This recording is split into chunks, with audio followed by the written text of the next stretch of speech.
Welcome to On the Air with the Book Crawl with your public house host, me, Melissa Heathers, where authors rise as thought leaders and they own the mic, where the stories behind the pages are heard and the voices lead, because every story is worth saving. Today's conversation is a little bit different. Before we explore her book, her message, and the impact, we are taking a moment to meet the woman behind the pages of Digging for the Light.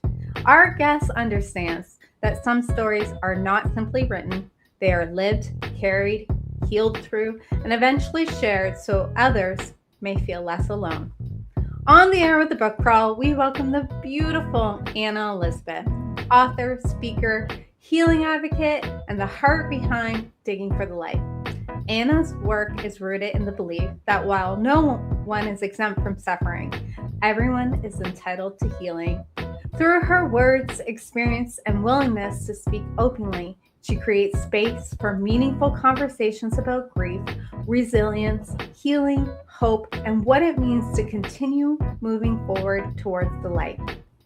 Today, we are stepping beyond the title and the public platform to discover who Annah is, what shaped her voice, and why she felt called to share her story with the world. This episode is also a special prequel to Annah's upcoming appearance on the Book Crawl, where we will continue to explore her work and the message behind the book. Annah, welcome to On the Air with the Book Crawl. I am so honored to have you here today.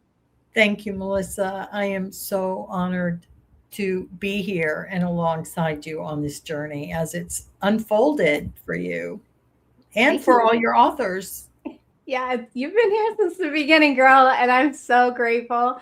I'm so grateful that we met in LA at the Emmys gifting suite with Heather Mariana. It's Mhm. like a magical connection right off the hop. And I'm so happy to show the world and showcase you to the world as you are as a human and a woman and a grief counselor. So let's kind of get right into this.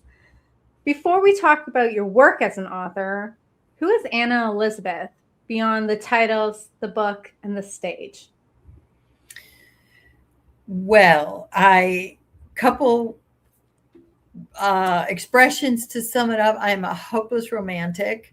I believe that all things are possible if we're just willing to be patient, to open our mind to infinite possibilities, and to know that we have everything that we need to achieve what I call your next level potential.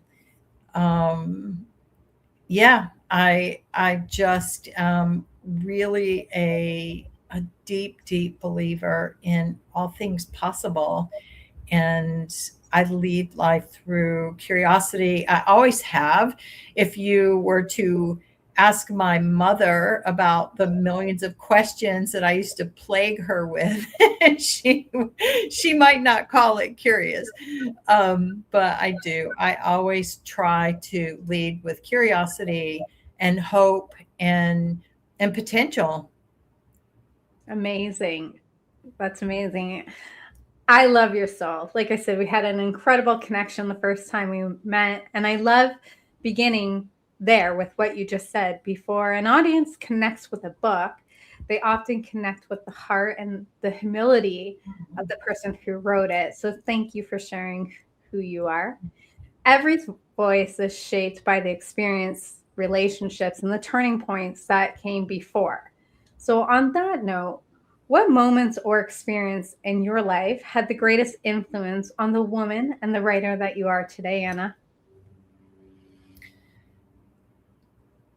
Wow. Okay. So, probably what experiences had the most impact on who I am today and the work that I lead today would be that 7 year string of significant life loss events that started with the death of my firstborn son following unexpected delivery complications, followed by two second trimester miscarriages, two complicated but successful pregnancies, a 6 week psychiatric stay for severe depression, and one final pregnancy 6 weeks before that child was born. I discovered that my husband and my best friend were having an affair. That series of what I call compounding losses, and many of our viewers are going to be able to identify with life that just seems to keep stacking blow after blow, so to speak. And there was a question that drove me forward during that 7 years, and that was, how is it that some people go on to live happy, fulfilled lives following tragedy, mishap, or mayhem, while others succumb to drugs, despair, a life of void, or suicide? And as I relentlessly pursued the answers to that question and the thousands more that it spawned, to what I ultimately, what was underneath that question is the indomitable human spirit that I truly believed then and still believe exists for all of us. So if I had to say what was the greatest impact on where I am today as an author and what I call a healing specialist, not a grief specialist or a grief educator, everything is about healing and next level potential, I would have to say it's that 7 years and what ensued or what followed that. So Yeah, Anna heals. I love it. I love it. So honestly, our experiences and those experiences, they become part of the lens through which we see the world. And sometimes they also become the beginning of our voice. For many writers, the page becomes a place to understand what happened, giving language to what they carried and begin making meaning from it. When did you first realize that writing could become a way to process your experience and connect with others? I've always had an appreciation for writing, and I actually was 12 years old. I was lying on our sidewalk sunbathing, and I had this thought that I wanted to be the world's youngest author. It would be many, many years, a couple of decades and some, before I actually put pen to paper and allowed myself the permission to call myself an author. I had been writing my whole life. From teenage years forward, I would write and express what I was feeling emotionally through poetry. And your book, Dear Ego, Dear Heart, is a beautiful work of, to me, it's poetry. And it would be many years before I gave myself that permission to call myself an author. And I remember, I can't tell you who it was. I wish I would quote them. But they said, writers write. And if you are writing, then you are an author. And that kind of stayed with me until I ripped off the mask, so to speak. So it started at a young age, that curiosity and that desire to write. Oh, I love that. Yeah, for me too. I always knew I wanted to be a writer, and I was always very poetic and seeing the world metaphorically. And I had a history teacher who would tell me, no, you can't go to university. You can't write an essay, but you can write poetry. I guess it's Mhm. just stemmed from there. But those words that you just shared with us, it's a powerful realization because writing can begin privately. It did for me in journaling. It did for you as a Mhm. place to reflect and release and heal. But sharing those words publicly asks for a different kind of courage and bravery. And I'm wondering, maybe that's why it took you some time to call yourself an author. Mhm. There's often, defining moment when an author realizes the story is no longer meant for them. And what I heard you say is that when you are ready to call yourself an author, the story was meant to be shared with the world. Why did you feel that your story and message needed to be shared publicly rather than kept private? The biggest reason was to inspire hope for people. Again, so many people I've shared the bookends of those losses, the death of my son, the infidelity, time and time again, I have heard people say, oh, I could never survive that. And going back to the first question that you asked, who am I? That hopeless romantic and the believer in hope and possibility. I knew that I had transcended, and I was still transcending at the time that I wrote the book, but I had reached at that point a place of peace and a greater understanding about my experiences. And I wanted people not just to witness the pain and the losses and the suffering that I felt, but to see the process, the thoughts, the experiences that I had, the little daily things that when I felt like I was buried alive in suffering and grief, there were actually so many moments of light and hope Mm-hmm. that were what pulled me out of that abyss. And I wanted people to see and know that those things can simultaneously exist, the grief and the healing, and to know that you can what I call experience full spectrum healing no matter your adversity and go on to live a life you love. I love that. So we're going to go a little bit off track about the full spectrum healing. And I know this will be examined more in our actual TV interview on the show, The Book Crawl. Do you feel when, this is a question right off topic, right off the top of my head, because I love having conversation with you. Yeah. So you get there, you have your darkness, your glimmers of light, and then you find your light. Then you have full spectrum healing. Do you think you can have setbacks later on? 100%. Okay. 100%. So I'm actually creating an energy course right now. I've been working on it for a while and it should be releasing soon. But in that, it shows life as a continuum. And so years ago, I asked the question, like when we revisit some angst or conflict or a theme in our life that we thought we had done the work, why does it keep resurfacing? And the answer that I got from that as I reflected on it is that it's not that we failed previously, it's that now we are adding depth and dimension to the learning and growth that we've already done. Yeah. So the way I see it is we will hear, we can heal to a certain point, and then there might be another life instant that is kind of tangent. And what it does is now it takes our awareness, our ability, our growth to the next level.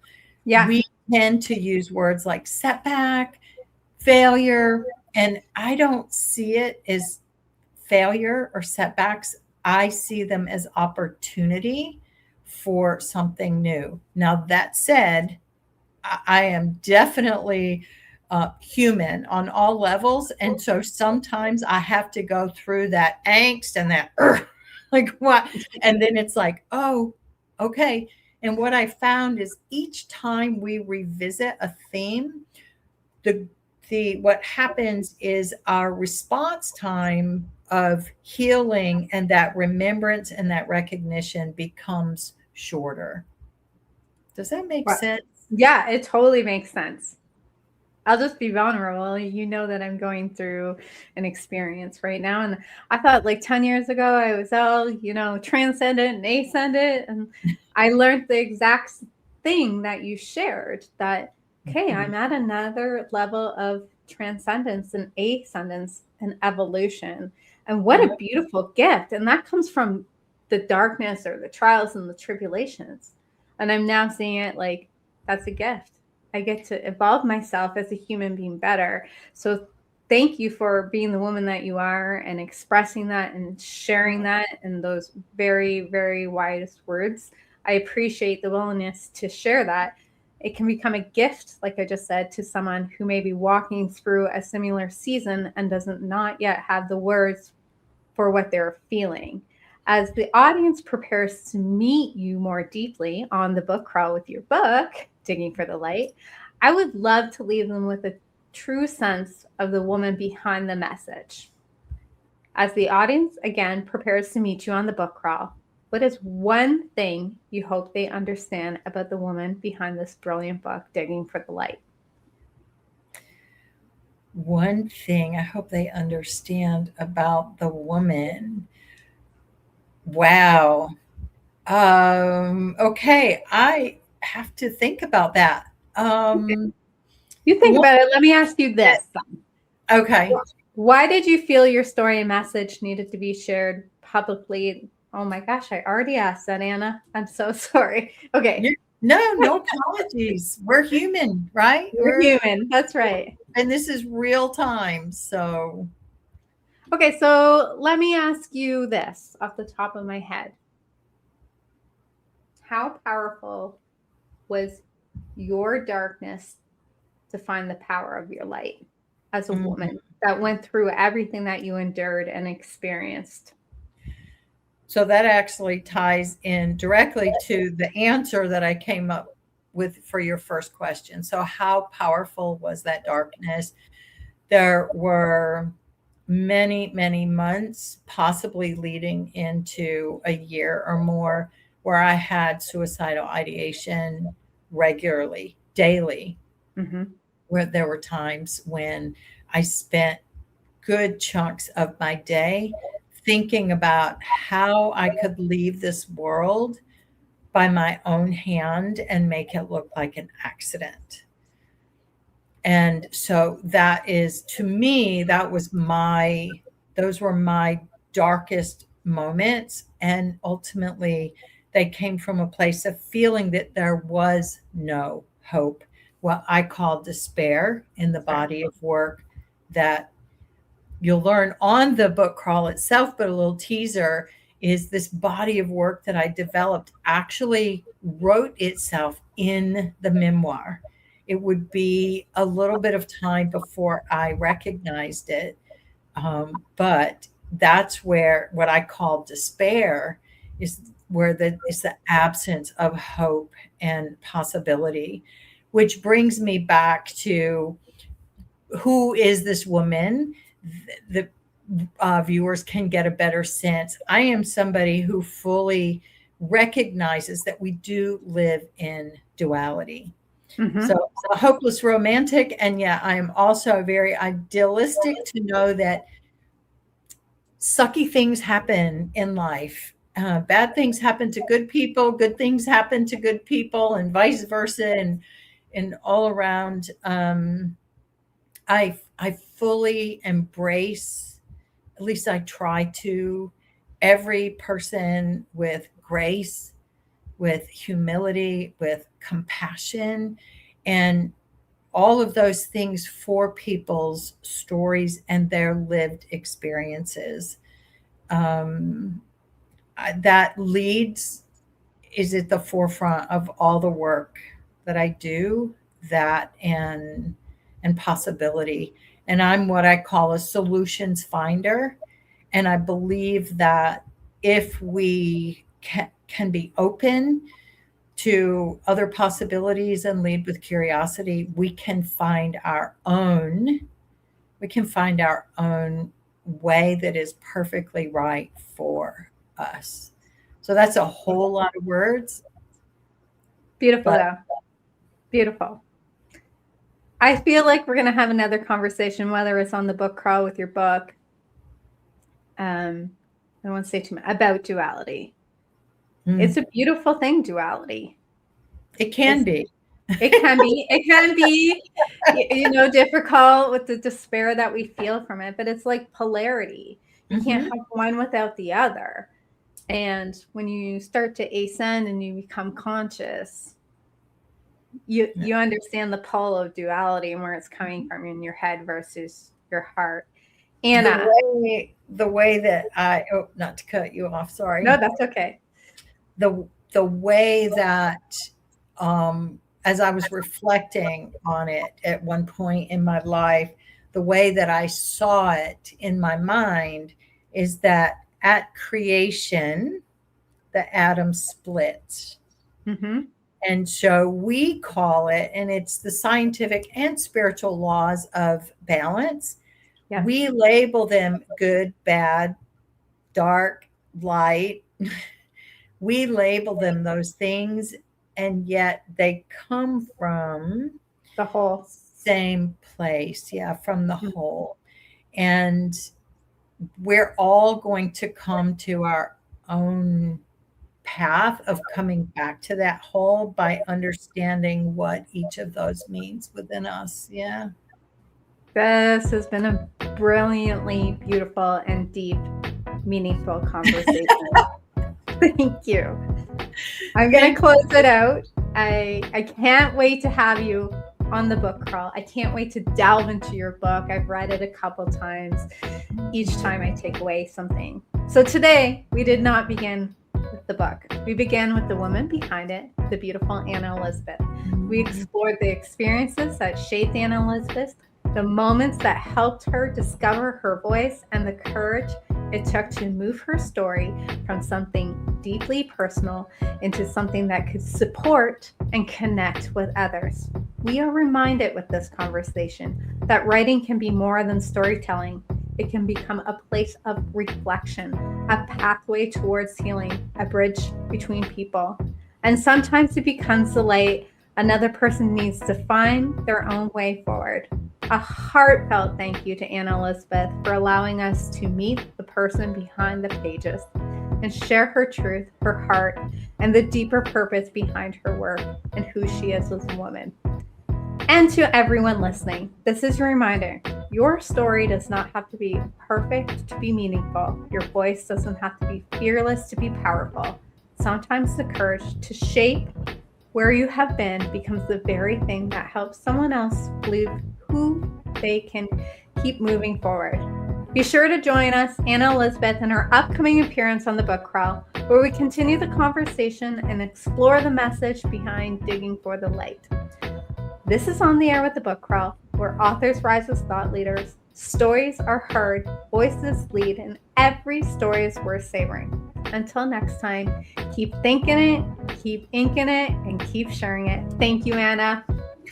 Thank you, Melissa. Thank you. Stay tuned.